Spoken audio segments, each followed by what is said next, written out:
Estos libros de ciencia ficción te volarán la cabeza. Hola, bienvenidos a Esto No Es un Spoiler, mi nombre es Joaquín y antes de empezar te recuerdo que estoy a punto de publicar mi primera novela de fantasía épica que se llama Un refulgente mundo ignoto, el 1 de agosto, y estamos a nada prácticamente de revelar la portada oficial del libro. La ciencia ficción es un género de ideas. Un género en el cual a veces se sacrifican hasta los personajes o la trama para tratar de transmitir un mensaje. Sin embargo, incluso con estas limitaciones ha habido novelas que han sido rompedoras y cuyo mensaje, cuyas ideas de verdad son tan revolucionarios o tan novedosos o tan fuera de este mundo que nos rompen la cabeza. Vamos a hablar hoy de algunas de estas novelas de ciencia ficción, que son algunas de las que ya he leído, y evidentemente va a haber algunas que van a estar faltando. Entonces el primer anuncio es que ha habido algunas que no he leído. Por ejemplo, algunas ausencias notorias en este video van a ser La mano izquierda de la oscuridad, El fin de la infancia y Cita con Rama, que han sido 3 novelas que no he leído todavía. Entonces ahí me pueden sugerir si de verdad vale la pena como novelas que te rompen la cabeza para que las lea. Pero bueno, vamos por ahí uno por uno. Vamos a empezar por lo que siempre digo, pero se los voy a repetir porque nunca se los repito lo suficiente, que es Hiperión. Hiperión de Dan Simmons, esta novela ganadora del premio Hugo en 1990 o 91, no recuerdo. Es una novela maravillosa, una novela rompedora, una novela que sí nos vuela la cabeza.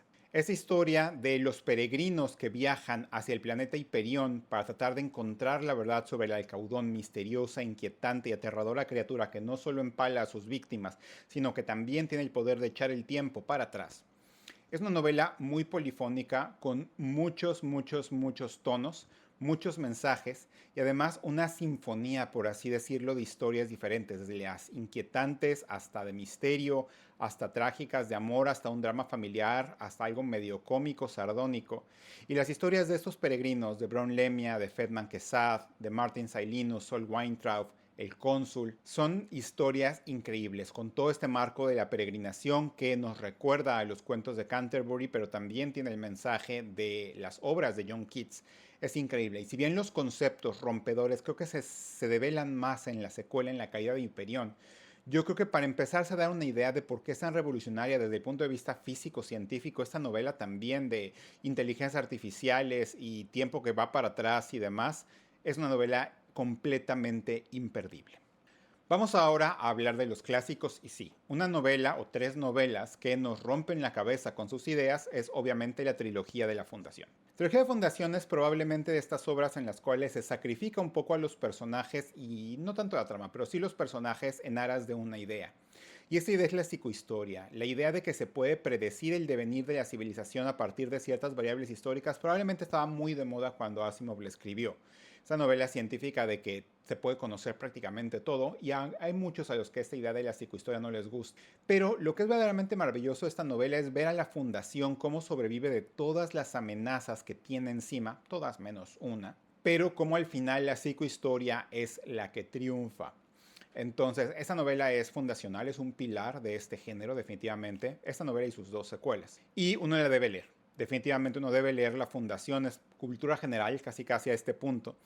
Pero sí la recomiendo, definitivamente, pese a que los personajes son verdaderamente llanos. Vamos a seguir con los clásicos y ahora hablaremos, obviamente, de Dune. Dune antes era una especie como de nicho en cierto demográfico de la cultura pop, es decir, solamente para geeks de ciencia ficción. Pero desde que el señor Villeneuve nos hizo el favor de ponerla en la palestra del mainstream, ya para la gente normal, para la audiencia general, ya hay una idea de lo que es Dune. Y Dune, que es probablemente la novela de ciencia ficción más importante jamás publicada, tiene este entramado de filosofía, de religión y de ecología en el planeta Arrakis y cómo estas variables y estos factores intervienen para darnos una especie de torcido camino del héroe que se empieza a ver más en la película, aunque en realidad cuando se tuerce este camino es en realidad a partir de la secuela. Pero es una novela importantísima, ¿no? Solo para ver cómo estos factores intervienen entre ellos para literalmente alterar el curso de un imperio galáctico. Y sí, también es cultura popular el día de hoy. Vamos a hablar de esta novela que me tardé mucho tiempo en leerla y la empecé a leer de la forma más random posible, que es Un día se me olvidó en un viaje llevarme el Kindle, entonces fui a una librería y lo vi, lo compré y dije ya basta de no haberlo leído y es El problema de los tres cuerpos de Cixin Liu. Ciencia ficción china, revolucionaria, rompedora, completamente diferente y cómo a partir de las ideas de la mecánica clásica, es decir, la dinámica o la interacción de los grandes cuerpos celestiales puede salir una novela de ciencia ficción en serio que en serio te vuela la cabeza con el concepto, ¿no? Y es guau, ¿no? El problema de los tres cuerpos que además tiene esta perspectiva de China, de la historia de China y de cómo habla de la psique de los chinos. Es algo completamente diferente, pero al mismo tiempo es bastante universal en su mensaje. Ya quiero leer la segunda parte que no he leído. Pero de verdad, esta es una novela que sí nos vuela la cabeza. Luego hablaremos de una novela, y voy a confesar que es una novela que no disfruté mucho cuando la leí, y esta novela es Neuromante de William Gibson. La novela que predijo el ciberespacio, por así decirlo. La novela que inauguró el cyberpunk. El cyberpunk, este género de una vida baja con alta tecnología, donde en realidad ha habido poca salida hacia el espacio, como ocurre al día de hoy. Que de verdad todo ocurre en una especie de espacio virtual, sucio, dominado por fuerzas que están fuera del alcance de la gente común. Y esta, que es la historia de un programador que se ha envuelto en una especie como de trabajo que se convierte en conspiración, es verdaderamente confusa. A mí me pareció una novela bastante confusa, pero es una novela revolucionaria y cuyas ideas sobre el ciberespacio, sobre la sociedad dominada por la virtualidad, siguen estando bastante vigentes. Ahora tengo que leer Snow Crash de Neil Stephenson, que la tengo ordenada por ahí, y para seguir en mi camino por el cyberpunk. Pero esta novela que inauguró el cyberpunk es de las más importantes y rompedoras de la ciencia ficción. Ahora hablaremos de una novela que uno puede decir, ¿de veras eso te rompe la cabeza? Y yo diría que sí, que es El Marciano de Andy Weir. El Marciano, porque si bien es una ciencia ficción bastante cercana, es algo que de verdad podríamos ver con nuestros propios ojos, te rompe la cabeza con el ingenio de este hombre, de Mark Watney, que se queda varado en Marte. Y esta es una novela de ciencia ficción dura, es decir, más o menos exacta físicamente. Y si bien como novela puede darnos la idea de que la ciencia ficción dura es como algo árido, como algo difícil, en realidad el sentido del humor que tiene y las formas que se le ocurren para sobrevivir con sus propias manos y los pocos recursos que tiene, a mí de verdad me parece que es rompedor. No he leído Proyecto Ave María o Proyecto Hail Mary. Tengo muchas ganas de leerlo porque todo el mundo me dice que es increíble y que supera al Marciano, pero bueno, mientras para mí Marciano es una de las novelas que verdaderamente nos rompen la cabeza. Y ya por último, la prueba última en la ciencia ficción, por así decirlo, que es algo que desafortunadamente Minotauro nos debe una reedición en este idioma, que es probablemente una de las cumbres más altas de la ciencia ficción, es el libro de Sol Nuevo de Gene Wolfe. Un escritor entre los escritores, admiradísimo por otros escritores. Este ciclo en 4 libros, que son La sombra del torturador, La garra del conciliador, La espada de Lictor y La ciudadela de la autarca, que nos cuentan acerca de Severian o Severiano, que es un torturador que es exiliado después de mostrar misericordia a una de sus víctimas.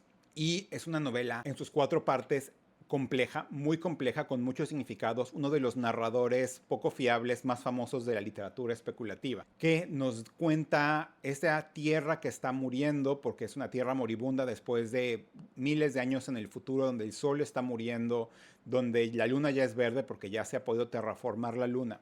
Y es tantas cosas por dentro, es muchas cosas que parece que son fantasía por cómo ha involucionado la tecnología, pero en realidad es ciencia ficción, con el mensaje del autor. Es una novela cuya experiencia es indescriptible, verdaderamente.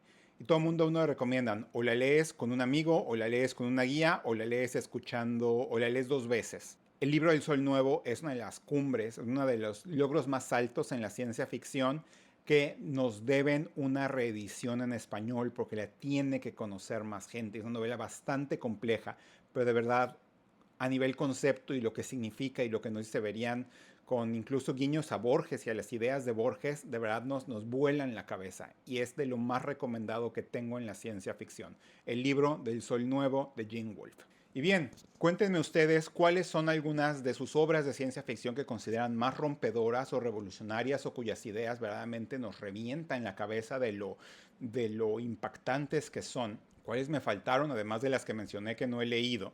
y pues nos estamos viendo en la próxima. No se les olvide comentar, suscribirse, darme la manita arriba, es súper importante darme like para darle retroalimentación al video y al algoritmo de YouTube también. Y pues nos estamos viendo en la próxima. Muchísimas gracias.